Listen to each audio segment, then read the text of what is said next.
Olha, se você não quer estragar o seu dia ou a sua semana, não assista a esse vídeo, porque a partir de agora eu vou mostrar 3 histórias diferentes que mostram de maneira claríssima o quanto o seu suado dinheiro de cidadão brasileiro, pagador de impostos, está sendo jogado no lixo sem o menor pudor por políticos que só lembram do povo a cada 4 anos quando precisam de votos. Bom, se você vai mesmo assistir, então vamos direto aos fatos. Primeiro caso, olha só essa manchete. Governo Lula paga R$1 milhão à empresa de fachada em terra indígena. Me permite explicar melhor essa história. O Ministério da Saúde realizou a contratação de uma empresa de forma emergencial, ainda no início do ano passado, para prestar serviços de auxiliar administrativo e de recepcionista no Distrito Sanitário Especial Indígena do Amapá e região norte do Pará.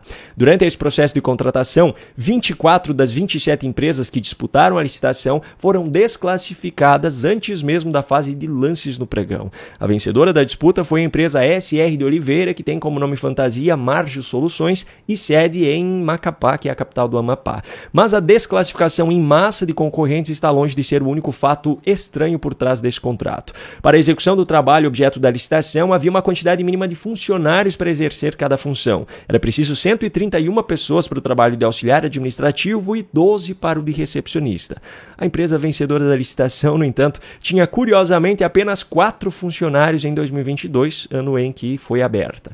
Essa empresa, por sinal, estava em nome de uma faxineira chamada Sandra Rodrigues de Oliveira, que era ex-funcionária de uma outra empresa chamada Gold Serviços Limitada, que também foi contratada pelo mesmo Distrito Sanitário Especial Indígena Amapá, norte do Pará, para prestar serviços de limpeza e conservação. Bom, o Tribunal de Contas da União encontrou fortes indícios de que a razão social contratada se tratava de uma empresa de fachada, mas o Ministério da Saúde rescindiu o contrato antes que maiores providências fossem tomadas. O problema é que, até que esse contrato fosse rescindido, parte do valor referente à prestação do serviço já havia sido pago.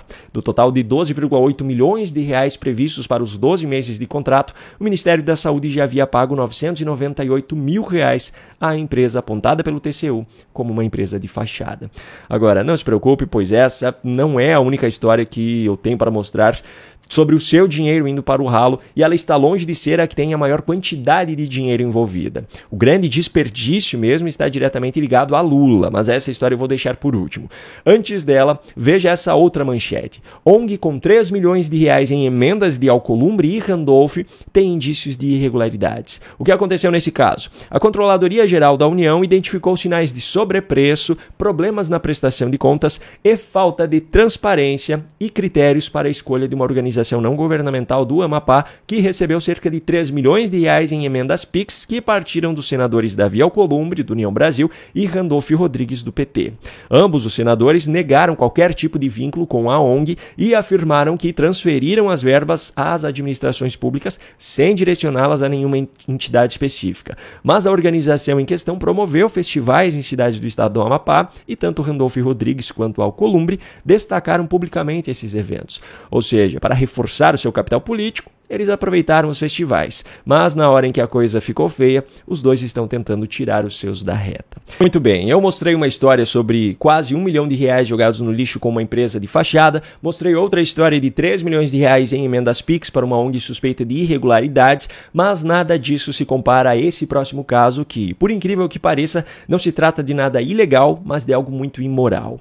O governo Lula disponibilizou mais de 14 milhões de reais em um novo contrato de 1 ano de duração para a manutenção do Palácio do Planalto, do Palácio da Alvorada, do Palácio do Jaburu e da Granja do Torto. A informação foi revelada hoje à tarde pela revista Oeste. A justificativa do governo é de que, abro aspas, o envelhecimento natural de estruturas das edificações da Presidência da República, incluindo seus imóveis funcionais e residências oficiais, localizadas no Distrito Federal, e a necessidade de nos mantermos fiéis a tais concepções arquitetônicas de diversas edificações, por serem diversas dessas edificações tombadas pelo Instituto do Patrimônio Histórico e Artístico Nacional, faz com que tenhamos, além do aumento por demandas por serviços de engenharia de manutenção. Fecho aspas. Pois é. Agora veja só, o governo Lula já gastou 26,8 milhões de reais em reformas imobiliárias para exatamente esses mesmos edifícios em 2023. Dentre os investimentos na época, estiveram um tapete que custou mais de 114 mil reais e foi comprado com o objetivo de dar mais brasilidade ao Palácio do Planalto, um sofá de cerca de 65 mil reais que foi escolhido a dedo pela primeira-dama, entre outros itens de alto luxo.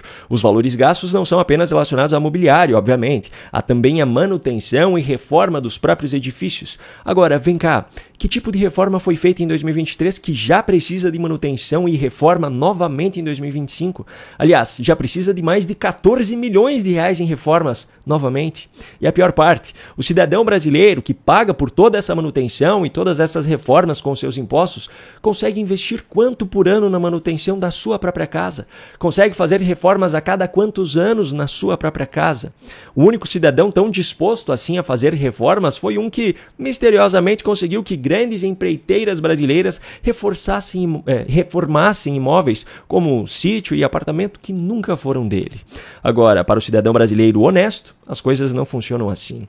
Isso aqui não é ilegal, mas é imoral. É um desrespeito completo com o trabalhador que luta todos os dias para pagar as suas contas e os seus impostos. A você que decidiu estragar o seu dia e assistiu a esse vídeo até aqui, um grande abraço e até a próxima.